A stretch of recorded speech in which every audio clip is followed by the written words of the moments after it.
Iba't ibang lahi ang nabighani rito. Kaya naman tinagurian itong pinakamagandang isla sa buong mundo, ayon sa Condé Nast Traveler magazine. Ang Siargao, isa sa mga sentro ng surfing ng bansa.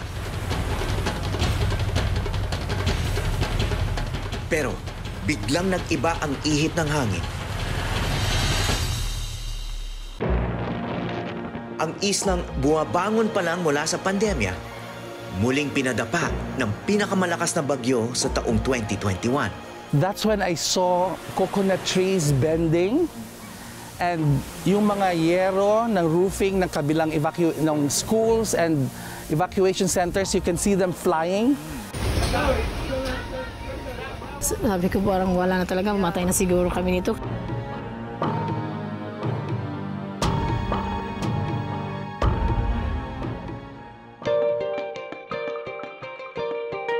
Ang Cloud9 sa Siargao ay nakilala dahil sa biyaya ng kalikasan.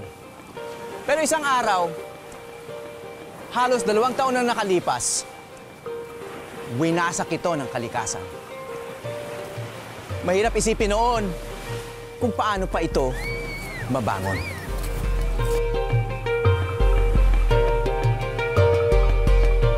Para sa akin at iba pang dayo rito, maaring dahil ito sa natuklasan naming Siargao Magic na naging dahilan pa para ang iba piliin ang manatili rito at tawagin ito tahanan.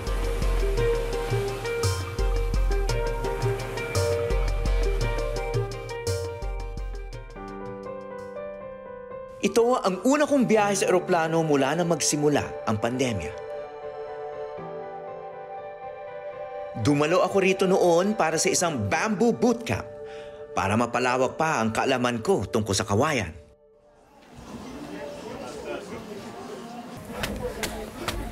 Kumusta? Hello sir, welcome to Harana. Thank you. Dito kami nagmi-meeting noon, halos 2 linggo. Naka-quarantine kami, yung buong grupo namin dito sa lugar na to. Ito yung pinaka-meeting room namin.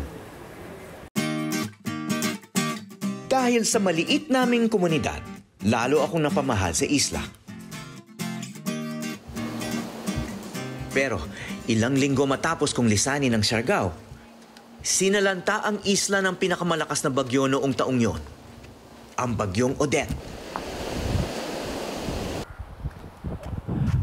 Bago tumama ang Typhoon Odette, nagsama ang grupo namin sa paggawa ng isang mataas na bamboo surf watchtower sa pwesto na to.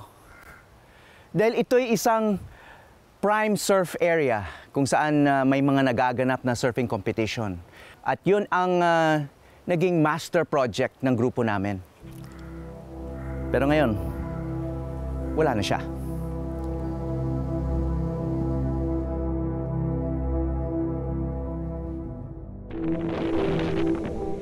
Ayon sa datos, halos kasing lakas ng bagyong Odette ang bagyong Yolanda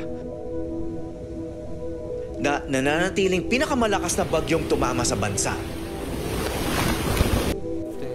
Other resort, kilala rin namin.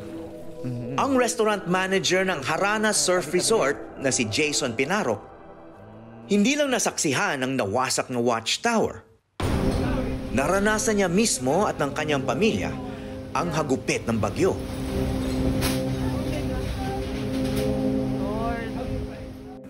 So 11:30, parang doon na namin naramdaman yung sobrang lakas na. And yung mga windows nag-shake na siya. Yung mga furniture namin na sobrang bigat, natangay lang. So doon na namin nararamdaman na sobrang lakas niya na. And then we try to stay lang sa mga rooms namin. Pero talagang nararamdaman na namin talaga yung shake nung window talaga is sobrang lakas na rin. 1:30 p.m. tuluyang naglandfall ang bagyong Odette sa Siargao. So we had to make this decision na talagang lumipat na. Dinala namin lahat ng gamit namin, yung mga aso, dinala na. And then naghanap kami ng place na pwede namin lipatan. And then we ended up, crammed up kami sa toilet. Siguro we were 20. My friends were taking videos of what's gonna happen. So medyo, nandoon na kami sa edge na talagang feeling namin wala na. talagang mamamatay na talaga tayo. Sa isang iglap, naglaho ang malaparaisong ganda ng isla. Ang libu-libong puno ng niyog kung saan kilala ang Siargao, nabuwal at natumba.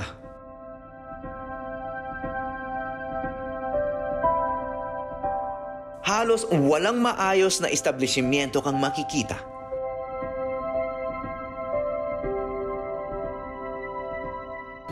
Sa bayan ng General Luna, na sentro ng turismo sa Siargao,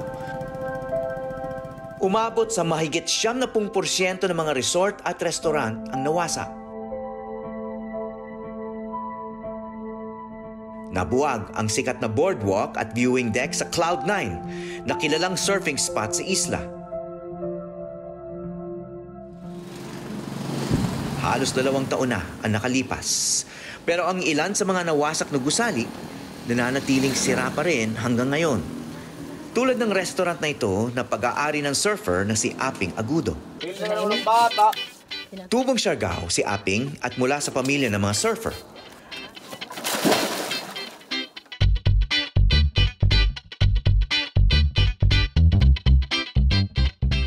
Napatunayan ni Aping ang galing niya sa surfing.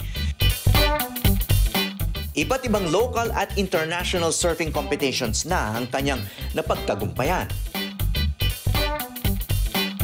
At may isa pa siyang napatunayan, na posible ang pagsayaw sa alon habang suot ang barot saya. So yung artist, si Archie, yun yung friend namin. Idea talaga niya yun na parang about yun sa yung mga Spanish dati, yung yung anong tawag, yung history natin ba? Yung mga babae dati parang pinababa ba yung ngayon ba parang empowerment ba sa babae na pwede kayo mag-surf na nakaganon. Kasama niya sa proyekto ang kapatid niyang si Ikit, na professional surfer din. Marami na talaga. Tapos kahit lang sa competition din, mas marami na ngayong babae sumasali din.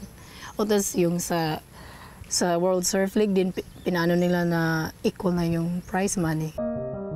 1 buwan pa lang noon ang anak ni Aping nang humagupit ang bagyong Odette.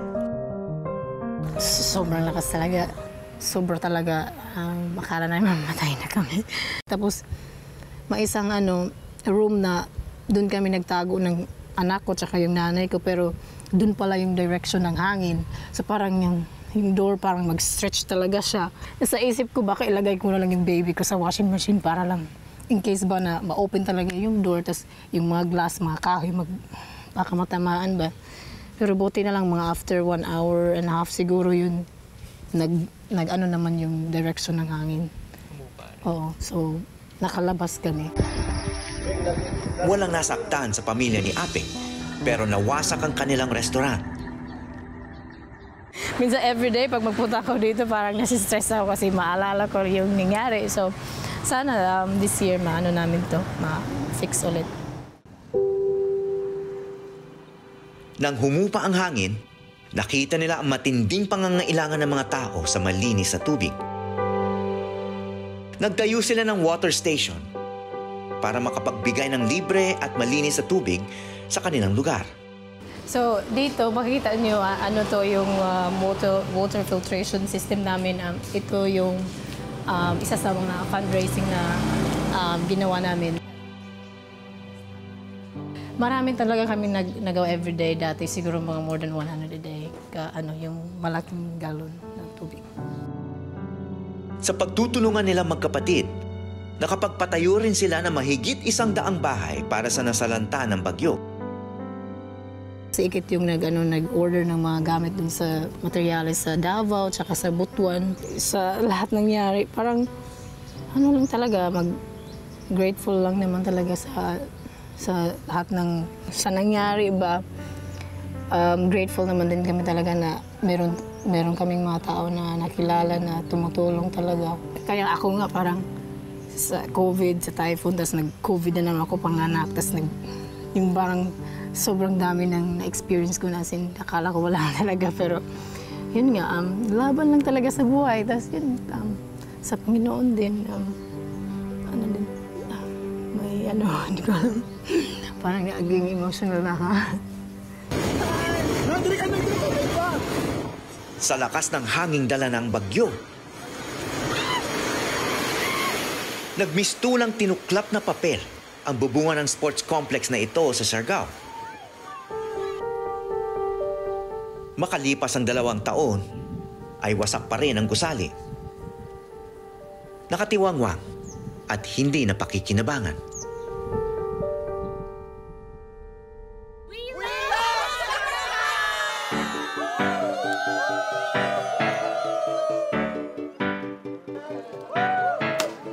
Sa muli kong pagbisita sa isla, halos hindi mo na mababakas ang madilim na yugto na sinapit nito. Dumarag sana muli ang mga turista sa Siargao at mga kalapit na isla. Sa sentro ng bayan ng General Luna, may kainang malaki ang naging papel pagkatapos ng bagyo. Ang restaurant at hostel owner na si Lori Miculob, nasa Davao nang tumama ang bagyong Odette sa Siargao. So nakikita ko lahat sa CCTV, yung mga movements, for example. Kasi yung CCTV namin may audio eh. So naririnig ko yung mga sigawan nila, naririnig ko yung word ng mga dogs ko, parang nagpapanik, pabalik-balik sila, hindi nila alam saan sila papunta. Kasi yung hangin talaga, sobrang lakas. Kung naghahawak kamay tayo, di kita makikita. At saka baka malipad ka. Ako, baka matumba ako. Ganun kalakas. Napinsala man ang kanyang hostel. Ipinagpapasalamat ni Lori na dahil sa konkretong mga haligi nito, nailigtas ang kanilang mga guest at kabarangay. Kabilang na rin ang kanyang mga alagang aso. Wala na akong pakialam nun sa mga bagay-bagay. Basta sa akin lang, alam ko lang na okay sila. Kaya nung dumating ako dito talaga, sinecheck ko lahat ng mga kaibigan ko kung okay ba sila. Lahat ng pinapahanap sa akin na tao, ng mga parents nila, as much as possible talagang pinapahanap namin. Hindi na kami nakakatulog ng maayos noon. Hindi ko alam kung saan ko kinuha ang lakas ko. Dala-dala mga pagkain at iba pang tulong, agad bumiyahe pa Siargao si Lori at kanyang mga kaibigan.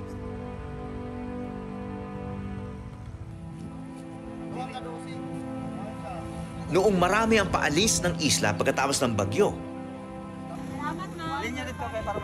sina Lori ang mga unang nakabalik at piniling manatili rito para magbigay ng tulong. Nung umabot ako sa north, nakita ko yung length ng devastation ng bagyo. Parang feeling ko hindi enough yung dala namin. Kawawa sila masyado. Kaya hindi namin alam saan kami magsimula mag-give kasi parang konti lang man dala namin. Uy, kawawa man sila masyado. Kaya wala kaming right para magsabi na pagod kami. Kasi sila, hindi namin pwede ipakita sa kanila na walang hope. May hope pa. Basta magtulungan lang talaga. Kasama ang Puso Foundation, isang grupo ng mga PhilAm na nabighani rin sa Siargao. Naging sentro ng pamamahagi ng tulong ang nasirang restaurant ni Lori.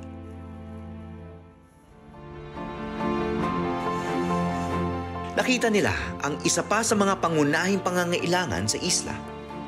So may nagkaroon ng period na talagang puro relief operation, no? Para hindi lang mamatay sa gutom ang mga tao. You needed like really basic. So nalampasan yon, and then you had to start rebuilding, no? So involved ka rin doon, no? So tell us about that. When we were doing relief efforts kasi we identified some of the families that were sheltering in one house. Merong mga 6, 8, 5. At that time, it was still post-pandemic, so we were concerned of their health. So ang main focus namin is at the moment, kailangan talaga agad ng malilipatan nilang bahay. So itong pupuntahan natin ngayon, isang beneficiary ng project nyo? Opo, isang sa mga beneficiaries ng Hope Reframe Project. Dito naman siya sa Barangay Union, Dapa. Ano nangyari sa bahay niya dati?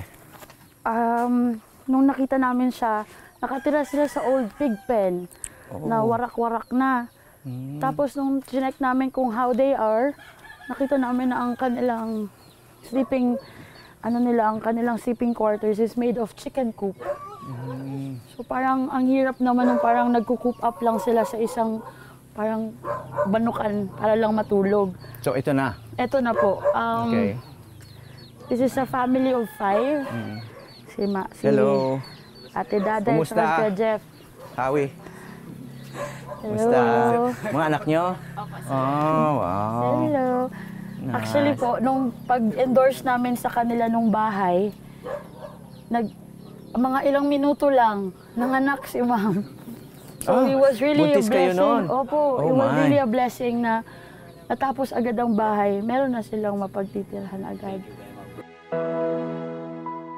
Ang sanggol na ipinanganak pagka-turnover ng kanilang bahay Hulyo nitong taon. 3 buwan gulang na ngayon. Usually po, ang bahay na binibigay namin is 20 square meters. Meron siyang isang bedroom. But, syempre, meron naman po kasing mga beneficiaries na maliliit lang lugar. So, we just try to maximize ayon lang sa area nila. Ang sobra naman po na materyales, kasi meron na po siyang allocated na materials and labor. So, nilalagay na lang namin ng second floor. So, now, meron sila, ang ginawa nila, meron sila ditong sala, may kusina. Tapos sa taas naman mga kwarto at saka ng kwarto nila at saka kwarto ng mga bata. Tapos ang dirty kitchen nila nasa labas. Anong tingin mo sa ginawang bahay para sa inyo? Okay naman? Okay, sir? Maliit lang bahay namin sa dati. Gusto niyo to? Oo, sir. Bakit? Kasi malaki na. Malaki. Tapos na, parang, Hindi na kami hindi na kami sisiksikan. sisiksikan sa isang kwarto. Maluwag na. Maluwag na. Ito lang yung kwarto namin. Ito dati? Ito dati. Ito rin dati yung pwesto nyo? Ito? Dati. Kaso ito lang natira? Hindi, ito yung ginawa namin tulugan. Tulugan. Tapos ng bagyo, parang temporary pa kayo. Para may tulugan lang, tapos may bubong. Okay. So kung walang tumulong sa inyo dito, doon pa rin kayo? Oh, ganun Doon pa pa rin. rin. Pero may Ang pagtulong ni Lori, paraan daw niya ng pagtanaw ng utang na loob sa mga taga-Siargao. Alam ko hindi ka tiga rito, but there was something that brought you here. When I chanced upon this island, kasi I felt like it really healed me. I have so many past traumas also sa buhay ko sa city. And I just wanted to just get away from it, to the locals. Even if they don't have much, they really try to welcome you, give you kahit na konti lang ulam, mag-share sila. Sasabihan ka na, dali dito, Lori, ganito, ganyan. Alam mo yung parang nafe-feel mo talagang ang welcome, which is one of our Filipino traits. Yung hospitable talaga tayo. All along the years, parang naging pamilya ko na rin po kasi sila, Sir Howie. Regardless if hindi ko alam ang mga pangalan nila by faces, we always greet each other along the road. And also, with the Siargao noons kasi po, alam mo yung mga locals, like, sobrang napaka-down to earth nila. May ilang isla sa atin na umaakit sa dayo hindi lamang para mag-enjoy o magpahinga bago umuwi. May mga katulad ng Siargao kung saan marami ng turista nagpasyang manirahan dito. Nabighani sila, hindi lang sa kagandahan ng lugar, kundi sa pakiramdam na malaya sila rito at buong puso silang tanggap ng mga taga-isla.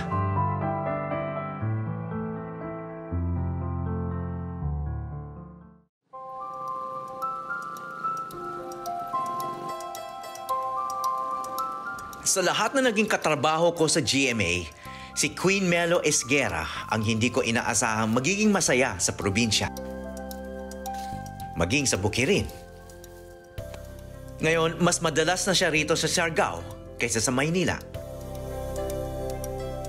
At may mga kaibigan pa siya ng mga magsasaka. Nagpunta siya rito noong pandemya para samahan ng kaibigang doktor na naghatid ng mga COVID vaccine. Mula noon, hindi na lang pasyalan ang tingin niya sa isla. Siargao has always had this magic to attract people from all parts of the globe. Even then, So tell me about this magic. I mean, what makes it special? walang mayaman, walang mahirap, walang maganda, walang pangit. Wala silang diskriminasyon sa anumang level. So, it's you and your relationship with nature. And they carry that when they're on the ground. So where were you during Typhoon Odette? I was here. I was in the island. I wanted to leave the island, but for some reason, I decided to stay. Looking back now, I'm glad that I stayed because I am now even more grounded to the island. It was probably the most traumatic, terrifying experience I've ever had. Kung sina Aping at Lori tumulong sa tubig at pabahay sa isla, kumilo si Queen Melo at kanyang mga kaibigan upang tugunan naman ang gutom sa isla. Malayo sa mga surfing spots sa Siargao, binuo ni na Queen Melo ang isang community farm dito sa Barangay San Mateo. Isang oras mula sa bayan ng General Luna. Kasama niya sa proyekto ang Global Peace Foundation Philippines at Down to Earth Farms. Iba't ibang tanim ang nandito na maaari nilang anihin para kainin o kaya naman ibenta sa mga resort sa Siargao. Ay, kumusta, Buboy? Oy, ito ba ang alaga mo? Apo. Oh, ang ganda. Anong tawag mo rito sa halaman na to? Hydroponic. Lettuce. What kind of anong klaseng lettuce ito? Lalik po. Ha? Lalik. Lalek? Oo. Oh. Ito? Tarragon. Tarragon. Ah, okay. Yeah. Saan ginagamit ito? Pang marinate po sa mga karne. Ang magsasakang si Joel Algabre ang nangangasiwa rito. Bakit ito yung pinili mong itanim dito? Kasi itong variety na to hindi mapait. Kasi yung iba, kasi sa island kasi mainit, pumapait yung lettuce namin. So, paano ito nakakatulong sa inyo? Dito kami kumukuha ng pang araw-araw namin na pang konsumo. So, ito na. Oh, itong maliit na to? Yes. Okay na, may pinagkakitaan na to? Yes po. Okay. Kasi sa isang puno, sir, ibenta ko to sa GL 50 pesos na. 50 pesos na. So, tingin mo kaya naman to gawin ng iba? Yes po. Kayang aralin. Kasi Simple hindi malaking lupa ang kailangan mo rito. Kahit backyard lang sa bahay, pwede, ano? Tapos ito, pag lettuce dito, doon naman mga herb. May mint ako doon, may tarragon, may sweet basil. Ang community farm na sinimula ni Queen Melo pagkatapos ng bagyo, hanggang ngayon ay pinakikinabangan ng mga tulad ni Joel. The island needs more sustainable initiatives, I think. Tulad dito sa San Mateo, they're far from the tourism area, so employment is mahirap para sa kanila.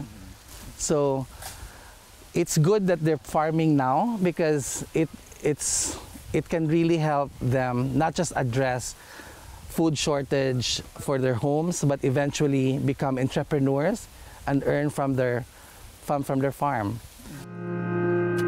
Magdadalawang taon na mula nang dumaan ang bagyong Odette, pero hindi pa rin natatapos ang pagtulong nila Aping, Lori, at Queen Melo.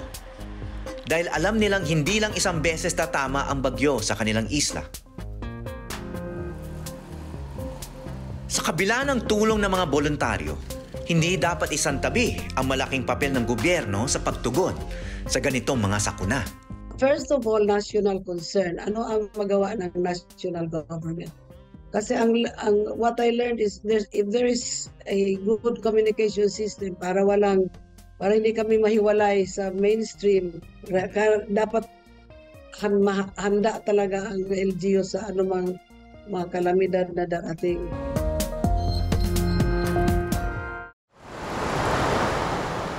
Sa ilang araw namin sa Siargao, natuklasan namin na ang tunay na tanging yaman ng isla ay hindi ang mga alon na umaakit sa surfers.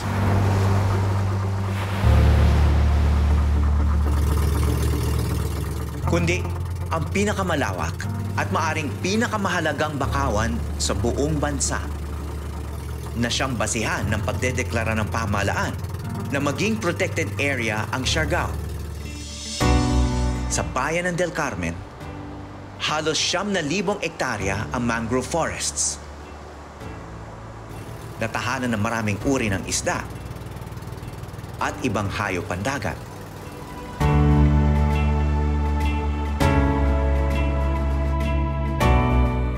Sa tindi ng tama ng bagyong Odette, mas malaki pa raw ang pinsala kung wala ang depensa ng mga bakawan ng Siargao.